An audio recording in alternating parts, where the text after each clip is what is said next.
अस्सलामुअलैकुम dear students. आज class 9th subject physics का लेक्चर नंबर 5 और आप पढ़ रहे हैं मुज़फ़्फ़र्स ऑनलाइन एकेडमी पर। आज के लेक्चर में हम क्या क्या डिस्कस करने वाले हैं। What is mean by density, what is mean by 1 metre जिसको हम स्टैंडर्ड ऑफ लेंथ कहते हैं, what is mean by 1 second जिसको हम स्टैंडर्ड ऑफ टाइम का नाम देते हैं। आज यही कुछ हम इसके अंदर डिस्कस करने वाले हैं। तो आइए, और प्रीफिक्सेस क्या होते हैं, किस तरह हम इसको पढ़ सकते हैं, कितने टाइप्स के होते हैं। सबसे पहले हम डिस्कस करेंगे कि what is mean by density. ठीक है,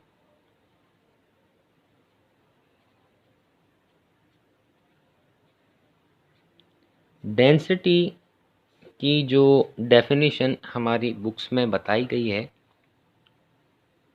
वो है कि mass per unit volume, mass per unit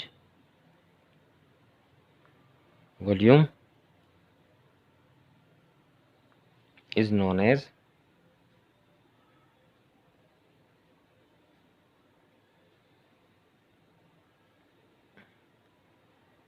density. Density की जो डेफिनेशन है कि mass per unit volume is known as density. आइए इसको समझने की कोशिश करते हैं। उससे पहले जो एक और डेफिनेशन अक्सर मैं अपने स्टूडेंट्स को बताया करता हूँ, मेरे हिसाब से वो ये है कि closeness of molecules of matter, density is what the closeness of molecules of matter is also known as density we have। हम इस डेफिनेशन को प्रूव करेंगे कि how we can define it by saying closeness of molecules of matter is known as density. इसका formula क्या है, इसकी unit क्या है, उसके डायमेंशन हम किस तरह से ड्राइव कर सकते हैं, इन तमाम चीज़ों के बाद हम इन डेफिनेशंस को डिटेल में समझेंगे। आइए इसके फॉर्मूले की तरफ चलते हैं। इसका फॉर्मूला हमारे पास है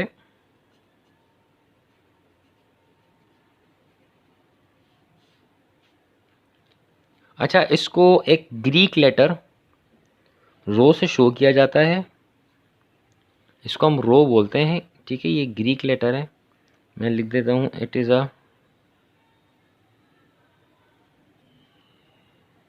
ग्रीक लेटर और इसका नाम हमारे पास क्या है, रो। ठीक है dear students, rho is equal to mass per unit volume. मास, इस वाली लाइन को हम बोलते हैं पर यूनिट वॉल्यूम। यूनिट वॉल्यूम हम इसलिए बोल रहे हैं कि मतलब यहाँ पे मैंने आपको बताया था 1, यूनिट का मतलब होता है 1। अब यहाँ पर 1 का क्या मतलब है आगे जाके हम डिस्कस करेंगे। अगर हम इसकी यूनिट की बात करते हैं डियर स्टूडेंट्स, जैसे कि हमने लेक्चर्स 2 ये सिस्टम ऑफ यूनिट्स के अंदर डिस्कस किया था कि यूनिट क्या होता है। सो अगर हम इसकी यूनिट की बात करते हैं तो इसका यूनिट हमारे पास है, देखें इधर मैंने आपको बताया था कि 7 फंडामेंटल यूनिट्स होते हैं। उन 7 फंडामेंटल यूनिट्स को अगर डिवाइड किया जाए तो हमें एक ड्राइव यूनिट मिलता है और एक ड्राइव क्वांटिटी मिलती है। सो इसीलिए डेंसिटी हमारे पास क्या है, एक ड्राइव क्वांटिटी है और इसके यूनिट को हम ड्राइव यूनिट बोलेंगे। सो मैस का यूनिट आपके पास क्या होता है, आपके पास ये मैस है, ठीक है, डैश वॉल्यूम है। मैस का यूनिट आपके पास होता है डियर स्टूडेंट्स किलोग्राम और वॉल्यूम का यूनिट आपके पास होता है मीटर क्यूब। ठीक है, सो इस तरह से आपका जो डेंसिटी का यूनिट बनता है वो बनता है KG per metre cube. Clear है? So rho is equal to KG per metre cube is the unit of density in SI system. कौन से सिस्टम के अंदर है ये, एसआई सिस्टम के अंदर है। आइए अब हम देख लेते हैं कि अच्छा ये आपके पास कौन यूनिट है, किस सिस्टम के अंदर है, ये एसआई सिस्टम के अंदर है। ठीक है, दूसरा आपके पास कौन सा सिस्टम था डियर स्टूडेंट्स, सीजीएस सिस्टम था।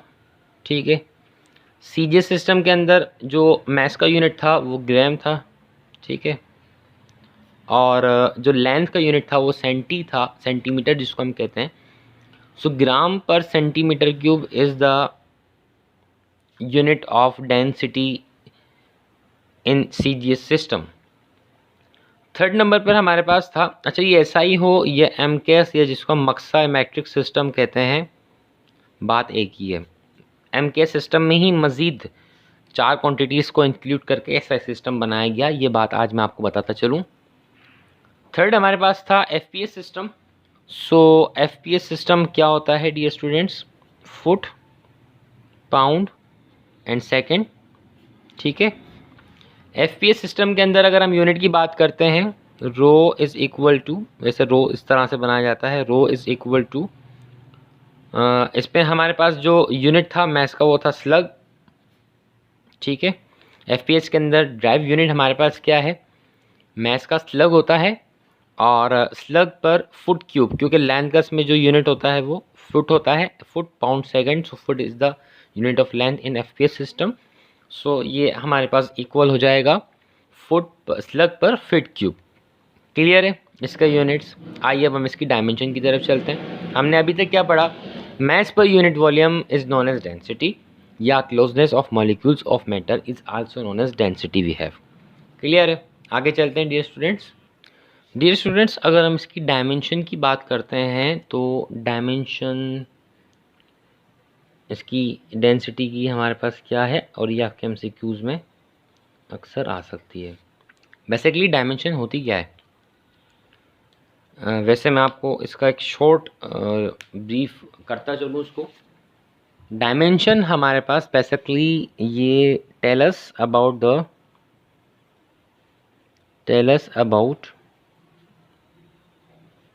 The nature of any physical quantity. Tell us about the nature of any physical quantity. मतलब ये कि जो फिज़िकल क्वांटिटी आप डिस्कस कर रहे हैं या जिस फिज़िकल क्वांटिटी को आप मेजर कर रहे हैं फॉर्मूला से, इंस्ट्रूमेंट से, आया वो किसके ऊपर डिपेंड करती है, और कौन कौन से फैक्टर्स उसको इफ़ेक्ट कर सकते हैं, और किन किन फैक्टर्स को चेंज करने से वो चेंज हो सकती है। सो ये this is the nature of any physical quantity, और डायमेंशन हमें यही कुछ बताती है। आइए अब हम डेंसिटी की डायमेंशन निकाल कर इस चीज़ को या इस डेफिनेशन को समझने की कोशिश करते हैं। डेंसिटी का देखें, इसका जो स्टेप है, स्टेप 1 हमारे पास, जिससे आप हर एक फिज़िकल क्वांटिटी की डायमेंशन निकाल सकते हैं। मैं आपको सिखा दूंगा, अभी हम डेंसिटी की निकाल रहे हैं। स्टेप 1 आपके पास ये है कि आपको सबसे पहले फॉर्मूला याद होना चाहिए। This is the step number 1 we have. Formulas का है sir, rho is equal to mass per unit volume m/v। Clear है? अब हमारे पास स्टेप नंबर 2 इसका डियर स्टूडेंट्स क्या है? स्टेप नंबर 2 इसका ये है कि आपको इनके यूनिट्स याद होने चाहिए, ठीक है।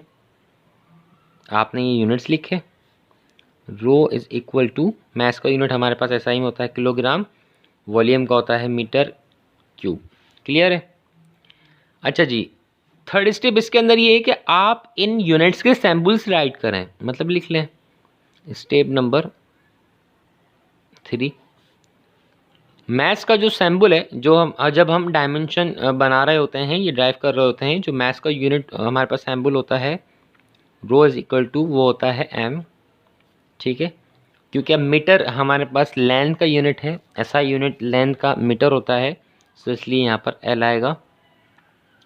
ये is equal to l inverse हो जाएगा। तो ये ब्रैकेट, मतलब इसको हम लार्ज ब्रैकेट, स्क्वायर ब्रैकेट्स कहते हैं, तो इन स्क्वायर ब्रैकेट्स के अंदर हमने ml power -1, this is the dimension of density we have. Clear है? एग्जाम्पल के तौर पर मैं आपको फोर्स की डायमेंशन भी निकालना सिखा देता हूँ। हम यहाँ लिख लेते हैं एग्जाम्पल, जिससे कि डायमेंशन ऑफ फोर्स, ठीक है। डायमेंशन ऑफ फोर्स किस तरह से निकालते हैं? स्टेप नंबर 1 डी स्टूडेंट्स में क्या है? स्टेप नंबर 1 इसका हमारे पास, स्टेप नंबर 1 ये है क्या आपको फॉर्मूला याद होना चाहिए? वो फॉर्मूला आपके पास क्या है? फिजिकल टू एम है। क्लियर है?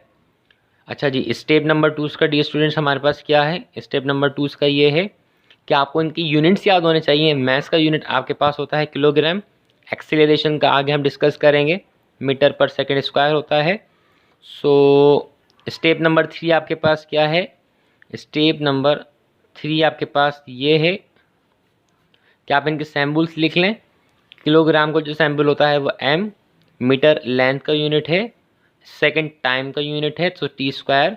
अगर आप टी को इन्वर्स कर दें, मतलब ये ऊपर जाएगा, इस वक्त अभी +2 है, ऊपर जाकर -2 हो जाता है, इसकी पावर चेंज हो जाती है। सो ये it will be equal to mLT power -2 is the dimension of force we have. Clear है? सो ये 3 स्टेप्स अगर आपको आते हैं और आपने समझ लिए हैं, तो आप इससे किसी भी फिजिकल क्वांटिटी की डायमेंशन को ड्राइव कर सकते हैं। ठीक है, अब हम चलते हैं उस डेफिनेशन के ऊपर जिस डेफिनेशन को एक्सप्लेन करने का मैंने कहा था। डेफिनेशन हमें ये बताती है, आइए हम इसमें सीख लेते हैं। हमने देखिए पहली डेफिनेशन है मास पर यूनिट वॉल्यूम। अब फर्ज करें कि आपके पास एक स्टील रोड है, ठीक है। अच्छा जी, ये आपके पास एक स्टील की रोड है, इसका जो टोटल वॉल्यूम है हमारे पास वो 50 मीटर क्यूब है। हम फर्ज कर लेते हैं ये जो एक स्क्वायर है ये 1 मीटर क्यूब का है, ठीक है, ये 1 मीटर क्यूब का है। अब हमने डेफिनेशन में ही पढ़ा था कि भाई इस स्टील की रोड, आपके पास ये जो स्टील की रोड है, इस स्टील की रोड में, इस स्टील की रोड के 1 मीटर क्यूब पार्ट में जो एटम्स हैं, जो एटम्स मौजूद हैं, उनका मास कितना है? फर्ज कर लें कि आपके पास ये जो 1 मीटर क्यूब का इस स्टील का रोड पार्ट है, इस स्टील के रोड के 1 मीटर क्यूब में हम यहाँ सपोज कर लेते हैं कि 5 एटम्स हैं। कितने एटम्स हैं? 5 एटम्स हैं। और हर एक एटम का जो मास है, 1 atom is equal to 1 milligram, ठीक है। सो यहाँ पर जो 5 एटम होंगे उनका जो मास, टोटल मास होगा वो 5 मिलीग्राम होगा। तो इस स्टील की रॉड का जो ये वाला पार्ट है, इस वाले पार्ट का जो डेंसिटी है, वो डेंसिटी हमारे पास हो जाएगी 5 divided by 1 mass per unit volume. 5 का 1 से डिवाइड करेंगे तो क्या आंसर आएगा? 5 किलोग्राम पर मीटर क्यूब। इसका मतलब हमारे पास ये होगा कि स्टील का जो 1 मीटर क्यूब वाला पार्ट है, उस हर 1 मीटर क्यूब में 5 मिलीग्राम एटम्स मौजूद हैं। इसका मतलब ये होता है। अब फर्ज कर लें सर हमारे पास एक और ये ब्लॉक आ गया, ये भी 1 मीटर क्यूब का है। लेट सपोज ये भी आपके पास कितना है? 1 मीटर क्यूब का है। अब अगर आपके पास ये भी 1 मीटर क्यूब का है, ये भी 1 मीटर क्यूब का है, तो एब्सोल्युटली इसके अंदर भी 5 मिलीग्राम एटम्स होंगे। तो इसकी डेंसिटी भी हमारे पास कितनी होगी? 5 किलोग्राम पर मीटर क्यूब, ठीक है। किलोग्राम इसका जो ऐसा यूनिट है वो मैं आपको बोल रहा हूँ, वरना इसको 5 मिलीग्राम पर मीटर क्यूब कर सकते हैं हम। मतलब 1 मीटर क्यूब के अंदर इस स्टील की रोड में 5 मिलीग्राम एटम्स मौजूद हैं, या इतने एटम्स मौजूद हैं जिनका मास 5 मिलीग्राम है, ठीक है। पहली डेफिनेशन तो इसकी या उसकी एक्सप्लेनेशन हमारे पास कुछ इस तरह से हो गई। आइए वो डेफिनेशन जो कि मैंने कहा था कि मैं अपनी लिहाज से कहता हूँ कि closeness of molecules of matter is also known as density we have, उसको एक्सप्लेन करने की हम कोशिश कर लेते हैं। देखें डियर स्टूडेंट्स, फर्ज करें कि यहाँ पर आपके पास